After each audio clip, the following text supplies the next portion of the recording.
In 1996, the population of Provo, Utah was nearing 100,000, making it the second largest city in the state. That same year, thousands cheered in Atlanta as an ailing Muhammad Ali lit the Olympic torch. Across the ocean, years of conflict ended in Bosnia as a ceasefire was declared and peaceful elections held. And in Britain, an unknown author, J.K. Rowling, finally found a publisher for her first novel about a young wizard named Harry Potter. Several months previous, 4 men met in a Provo restaurant to discuss forming a business. It would be unlike any other business then existing. Based on an obscure fruit from Tahiti, the risks and the unknowns were many. But as they talked on that fall afternoon, each in their own way felt a fire and passion within that would ignite into something beyond their imaginations.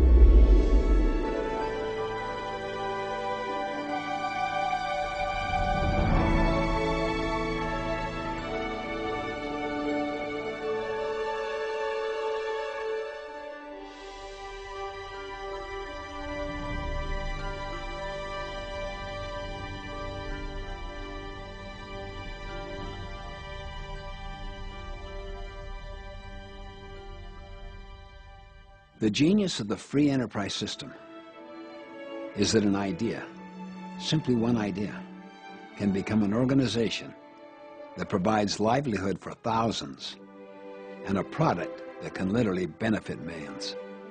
And it all begins with just one idea whose time has come.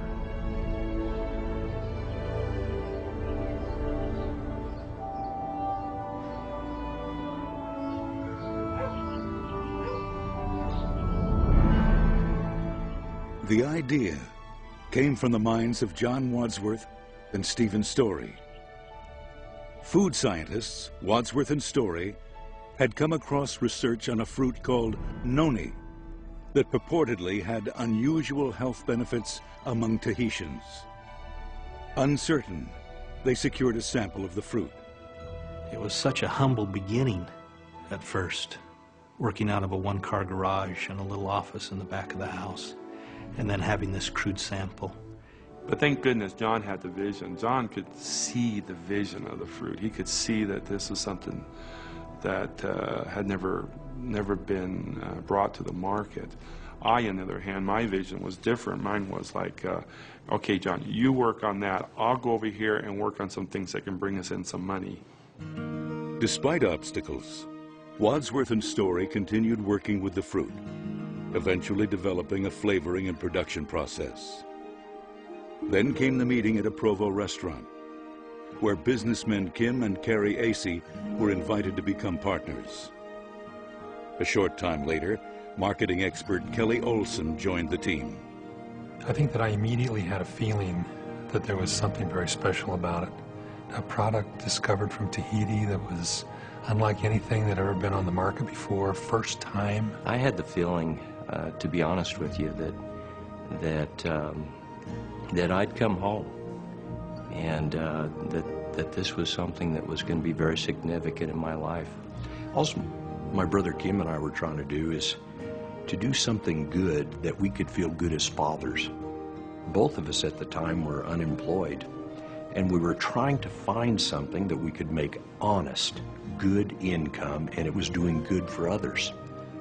I believe that destiny brought us together. Each one of us have different backgrounds, different experiences, and we were able to come together in a united way, in a very powerful way. And I think that maybe this management team is the most powerful team that's ever been assembled in this industry. From a marketing perspective, it was a slam dunk. First product, first of its kind in the market, exclusive, history, benefits. All we had to do was build a company around this product, and we knew it would be successful. On July 1st, 1996, Morinda Incorporated, forerunner of TNI, officially opened for business in a small warehouse in Linden, Utah. It was great to be a part of something that had a real mission. I mean, back then job titles really meant nothing. If something needed to be done in auto ship, everybody pitched in and helped out with auto ship. A card table was set up, and one of the interview questions was, do I play basketball? Then I also remember that we seemed to be able to always be munching on bagels and donuts. We knew everyone. I knew every person that worked at Tishnoni International by name. And we not only spent time together at work, but we spent time together outside of work. A lot of people don't know this, but I got engaged at the Linden warehouse to my wife, who was also an employee of Tishnoni International at the time. And the company started growing so fast, so rapidly, that we couldn't keep up with it. Suddenly we had to take some of the warehouse and put desks and chairs in it for people to answer the phone. Business was booming and increasing every single day. Some people would call the number and they would be put on hold for an hour at a time. And so we decided that we needed to shut the company down. This was a very dangerous move, but we couldn't keep up with it. And so just around Christmas time, just before Christmas, we shut the company down for 2 weeks so that we could train our people and get the operation up to speed so that we could handle the business that was coming our way. It was very exciting to be part of a company that you knew was going to go somewhere. It was a lot of hard work, late nights, long days. There was no weekends in the early part of this business. We didn't know what a weekend was, neither did those employees. Their dedicated service made this company what it is today. And some of them are still with us, and we're so grateful for them. Well, our first distributors are very dear to our heart because they are pioneers. They're the ones that started with us and have seen our company grow from a startup on a very tight budget and very meager facilities to the amazing success that it is today. And I'll tell you, nothing can match their vision and passion. But there was no furniture, only folding chairs. The whiteboard was up leaning against the wall. And I went out in the back, and there were several thousand bottles of this noni juice, this juice they're going to sell. And I said, a noni? What's a noni? I was on the phone night and day. And I would work at the company from 8:30 in the morning till 5:30 or whatever, and then I would go to my little kitchenette, a little hotel. I would buy little phone cards, and I would work off my phone in the hotel till 12 o'clock at night. It was constant. And so I began to see this thing coming. It was the stories that kept me moving forward. It was the stories that kept me saying, got to get more product out, because the feedback that I was hearing from people about what the juice was doing just made you want to get out there and move more product. I had already promised my wife that I wouldn't sign up in anything, because when I left the home to go meet with them, she told me, if you sign up in anything, don't come home. I didn't want anything to do with this. But what got me, as a mom with 8 kids, Kerry got a call from his little son, Taff. I think he was about 7 years old then. And he excused himself so kindly and gently and took that call. And to me, that was the best thing he could have done as a mom, because that showed to me his family meant more to him than trying to get some new distributors. But, you know, we were so excited about what was happening with this product, we grabbed a hold of the steering wheel, you might say, and we hung on.